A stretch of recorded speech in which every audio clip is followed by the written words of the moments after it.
Welcome to Royally Screwed. My name is Chris Shear, and it's my honor to take you on a tour through some of history's greatest, worst, and craziest rulers.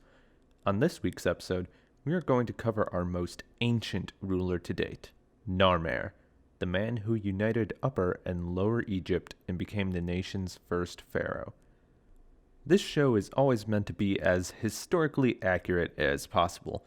That's why I always give a heads up when we're dealing with information that's disputed. As you might imagine, this job of complete accuracy gets a bit difficult as we go much further back in time. Narmer ruled about 5,000 years ago. So yeah, sorry about a bit more "now we don't know for sure" interjections in this episode.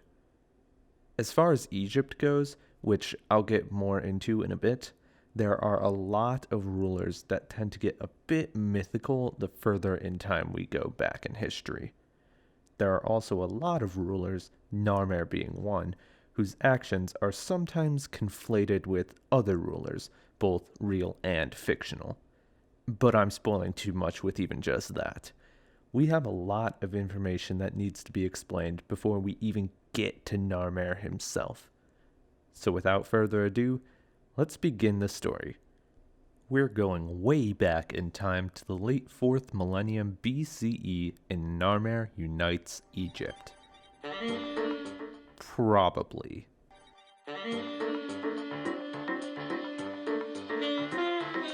Before we can talk about how Narmer unified Upper and Lower Egypt, you should probably know what that even means.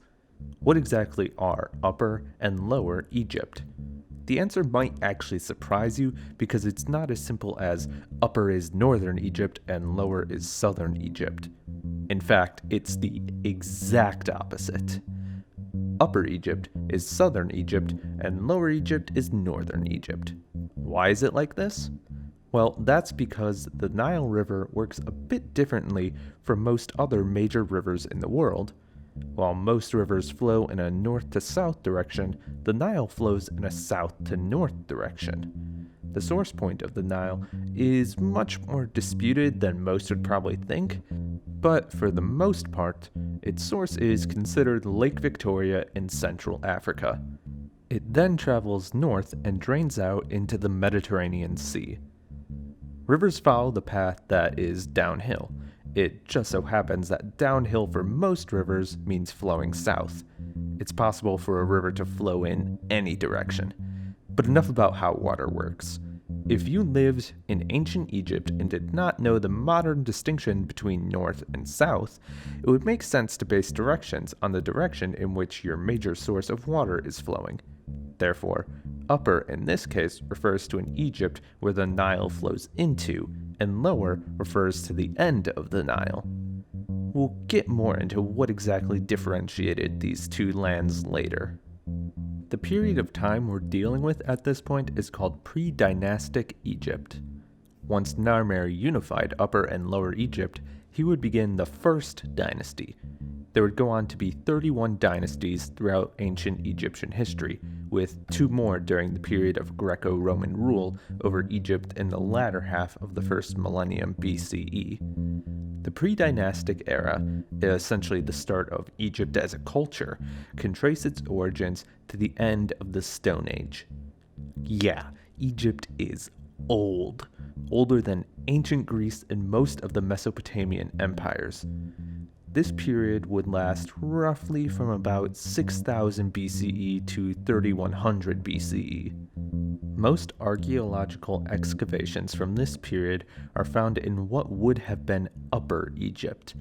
The end of the Nile at the Mediterranean, called the Nile Delta, has heavy silt deposits that would have long ago covered up any historical findings from Lower Egypt. The last millennia, give or take a couple centuries, of pre-dynastic Egypt saw the rise of what historians call the Naqada culture.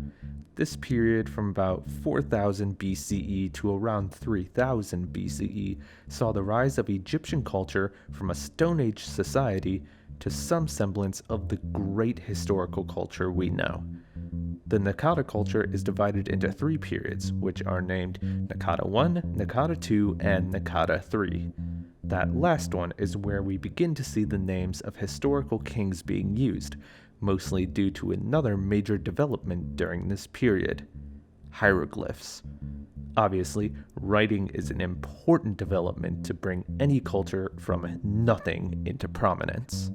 We only have a few names of kings from Upper Egypt, but that's more than I can say for Lower Egypt. Though a list of kings of Lower Egypt was recorded in the 3rd millennium BCE, there is no actual evidence that any kings listed on it actually existed. On the other hand, we can prove the existence of at least a few rulers of Upper Egypt. Records for rulers of Upper Egypt begin around the same time as the beginning of Nakata 3, with a king named Elephant. Yes, that is his real name, and an incredible one at that. Though the name in ancient Egyptian might also be read as Pen-Abu. From then on, we have Bull, again, incredible. Scorpion 1, Iri-Hor, also called Falcon, Ka, Scorpion 2, and finally Narmer. Now, as I said before, sometimes ancient kings get conflated with each other. There are many prevailing theories that Scorpion 2 and Narmer were in fact the same person. Egyptian kings and pharaohs used many names, so this theory isn't coming out of nowhere. And that is not the only other name Narmer might have had. But I'm getting ahead of myself. It's time we finally dive into the story of how Narmer succeeded in forming one of the greatest ancient civilizations in all of history.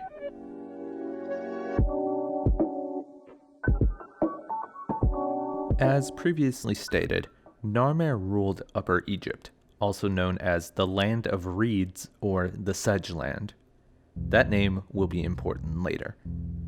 Besides Scorpion, there is yet a second name of a king that historians think may actually be linked to Narmer: Menes, meaning he who endures.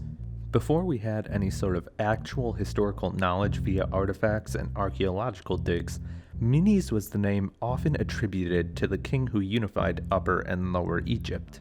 This is mostly due to the fact that, after a while, the ancient Egyptians just started adding the name Menes to their list of pharaohs, and those are the lists that survived throughout history.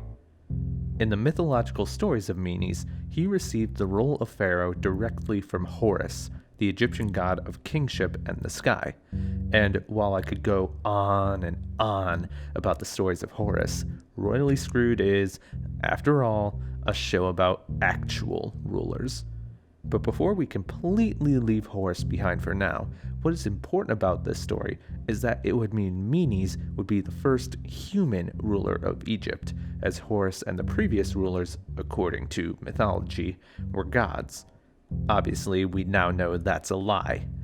I refuse to let you all forget that Upper Egypt once had a king named Elephant and Bull. But this story continuing to be told would make the name Menes incredibly important, overshadowing any other name this man had, whether it was Narmer, Scorpion 2, or any other king that Menes might actually have been. Most stories about Menes can only be considered apocryphal, considering we can't even 100% say Menes and Narmer are the same person, let alone say anything attributed to Menes actually happened. A lot of stories we have that survived into modern day were recorded by Greek or Egyptian historians living in Egypt during Greek occupation. At this point, I could easily go into a tangent about the Greek historian Herodotus, but that might be a story for another time. One such story, though, is the founding of the Egyptian city of Crocodilopolis. Long story short, Menes was attacked by his pet dogs and ran away by crossing a river on the back of a crocodile. He founded a city on the other side, and that was the beginning of Crocodilopolis. You know, I'd love this story to be true, but archaeologists have discovered that the area around Crocodilopolis, which is the present-day city of Fayum, had been inhabited for at least 1,000 years before the rule of Narmer. But in my dreams, I will see Minis riding the back of a crocodile like a glorious surfing god. Another story about Minis we know to be false is the founding of Memphis, a city in Lower Egypt. According to legend, Minis diverted the flow of the Nile and built the city for his son. Unfortunately, we know that Memphis also existed before the rule of Narmer because of a fairly recent archaeological discovery in 2012. A relief depicts the king Irihor, the pre-dynastic king after Scorpion I, visiting the city. Once again, sorry Minis. You can't have a crocodile surfboard or a feat of Herculean might.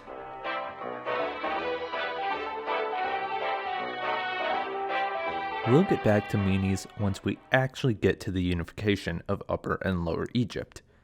But for now, let's bounce over to the next possible aspect of Narmer, Scorpion II. For the sake of this show, we will go along with the theory that Narmer and Scorpion II are in fact the same ruler. And in case you were wondering, Scorpion 1 and 2 were known as the Scorpion Kings, like the character played by The Rock in the Mummy movies. So who was Scorpion 2? As I mentioned before, we at least have some historical proof that this guy existed. The main evidence we have for Scorpion 2 is an artifact referred to as the Scorpion Mace Head. A mace head, as it implies, is the head of a mace, which is a blunt-headed weapon. This artifact, actually there are two mace heads, but for some reason both are just referred to as the Scorpion Mace Head, was discovered back in the late 19th century by British archaeologists. I'll post pictures of both of them on the Twitter page. One of the mace heads, called the Major Scorpion Mace Head, depicts a king wearing the crown of Upper Egypt, named the Hedjet. The crown of Upper Egypt was a long, white, mostly oval-shaped crown. Next to the king are a rosette and a scorpion, hence the name Scorpion II. However, because this is really the only evidence for his existence, but it's more evidence than I can even say for Minis, it shouldn't be valid to say that this artifact could not be depicting another king, which is where the theories of Narmer and Scorpion II really flourish. Both mace heads were dated as being made sometime in the late 4th millennium, around the same time as the rule of Narmer. The other mace head is called the Minor Scorpion Mace Head. It's smaller than the Major Scorpion Mace Head, hence the name.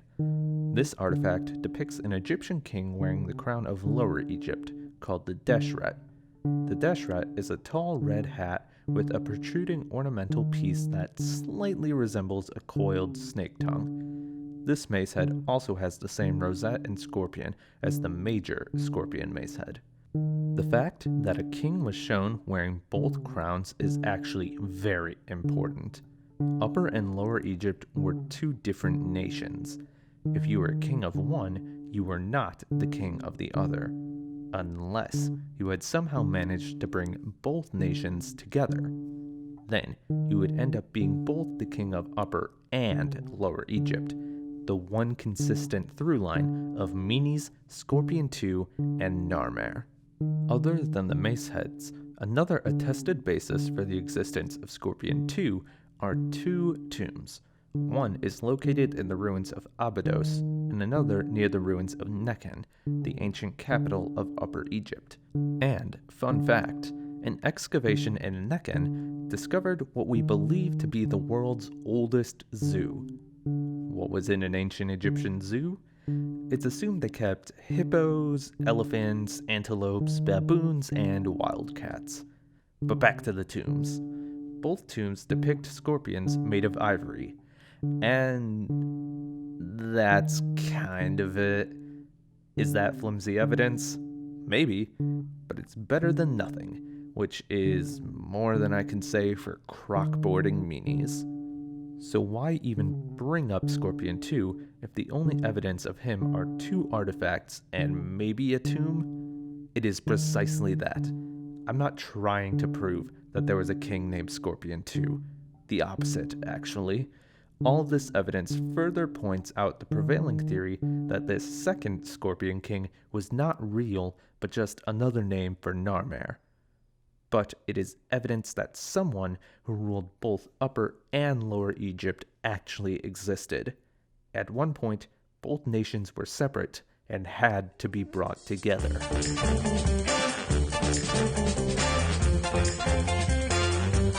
Okay, we've floated around theories for a while now, but it's time we actually got to the man of the hour, Narmer.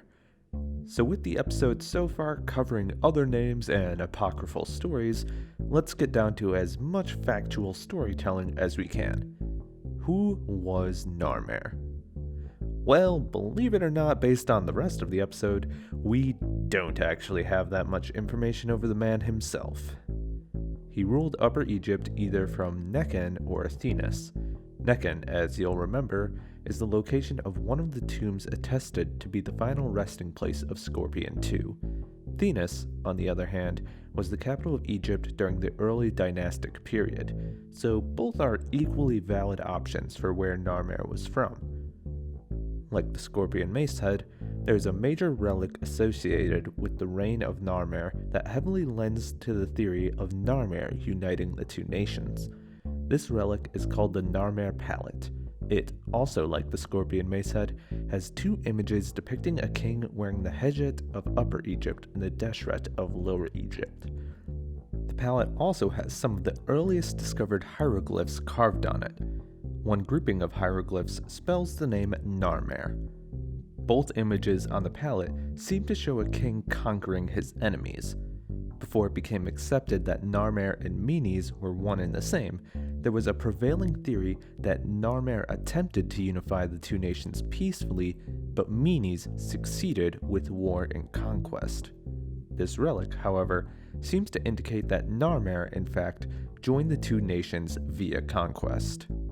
There are some signs that Upper and Lower Egypt may have already begun joining together before Narmer's rule. As I said back when talking about Menes, there are depictions that seem to be a record of pre-dynastic king Eri-Hor visiting Memphis. Eri-Hor, as far as I'm aware, has never been mentioned alongside the name Menes, so it's fairly safe to say that Upper and Lower Egypt were not completely united during his reign. During this time, Upper Egypt was the more urbanized of the two nations, with Lower Egypt taking advantage of the better soil of the Nile Delta to create a less advanced but still thriving agrarian society. This fertile land was probably the reason for Narmer's conquest of the Lower Kingdom. As the Upper Kingdom grew in population, it would need a stable source of food, one it could not find within its own borders. So, if you were hoping for some grand, noble reason for uniting two nations, sorry. It is more than likely that Narmer and Upper Egypt were just looking to provide for the population and decided to take advantage of the weaker nation to its north. At least that is the prevailing theory. With Lower Egypt now under his control, Narmer officially became the first pharaoh of Upper and Lower Egypt.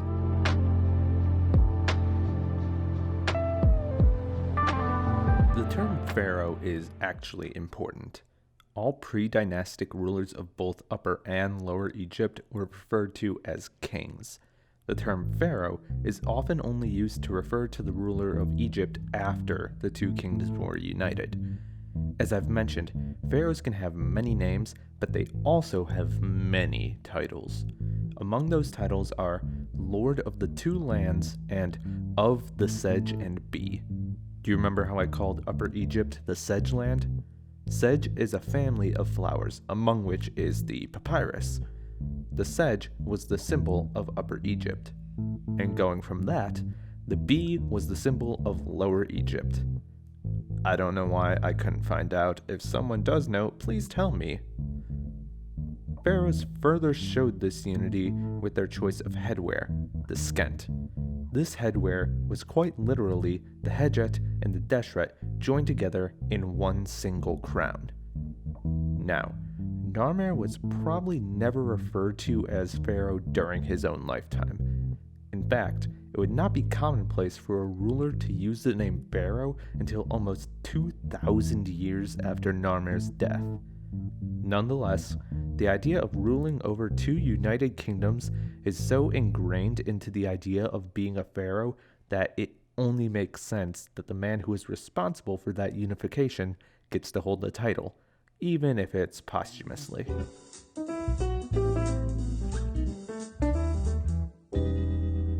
So, what do you do after uniting two kingdoms? Well, there are few facts about Narmer's tenure as pharaoh as there are about his time as king of Upper Egypt. It is thought that he married a princess from the Egyptian city of Nakada named Nithotep. This marriage was likely to provide further unity for the cities of Upper Egypt. Nithotep and Narmer had a son who would go on to be the second pharaoh, Hor-Aha. Hor-Aha is also thought to be a candidate for the identity of Menes, but more historians agree that Menes was Narmer.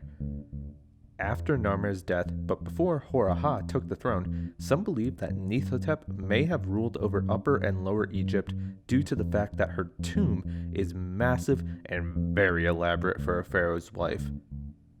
Besides his family, Narmer is known for having greatly formalized and instituted beliefs for the ancient Egyptian religion. Religious symbols such as the Ankh became much more commonplace during his rule. He also continued his conquest both to the north and south, taking control of both Canaan, the area on the eastern coast of the Mediterranean, and Nubia, a region constituting southern Egypt and northern Sudan. If we are to take any of the Menes legends as truth, Narmer's rule was quite prosperous. His citizens, with more resources available at hand, were able to work less and enjoy new hobbies such as sports, art, gardening, and even brewing beer. An ancient Greek writer named Diodorus Siculus makes the very bold claim that Menes invented the concept of luxury. Menes' rule is recorded as being 62 years long, so let's just say that's how long Narmer actually ruled. An impressive feat nonetheless, considering ancient living. So, how does the reign of a man with many identities end? Well, if we're going by Narmer or Scorpion 2, we don't know. So once again, we will rely on Menes. Legend says that Menes was killed by a hippo. That might sound weird unless you know two pieces of information. One, hippos are terrifying. Seriously, they might look like chunky creatures, but those things will tear apart anything that gets in their way. The second piece of information, which makes more sense now that you know the first part, is that in ancient Egypt, hippos were a symbol of chaos. So whether we're supposed to take his death by hippo as literal is kind of up to you. I'd like to think it's true just because I'm imagining Narmer surfing on the back of a crocodile getting mauled by a hippo.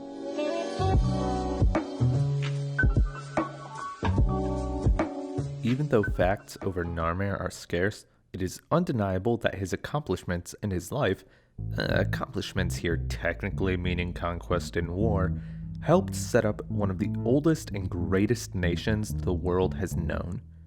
Perhaps one day we'll get the full truth of his rule as the first pharaoh, but for now, we're just left with the story of a man with many names. This will probably be the furthest back we go in Royally Screwed for quite some time. As I said at the top of the episode, things start getting very hazy once you go several thousand years back in time. A lot of stories end up getting mixed with mythology, and you end up with less historical evidence than we have for Narmer. But for now, that's it for this week's episode of Royally Screwed. I hope you enjoyed the journey.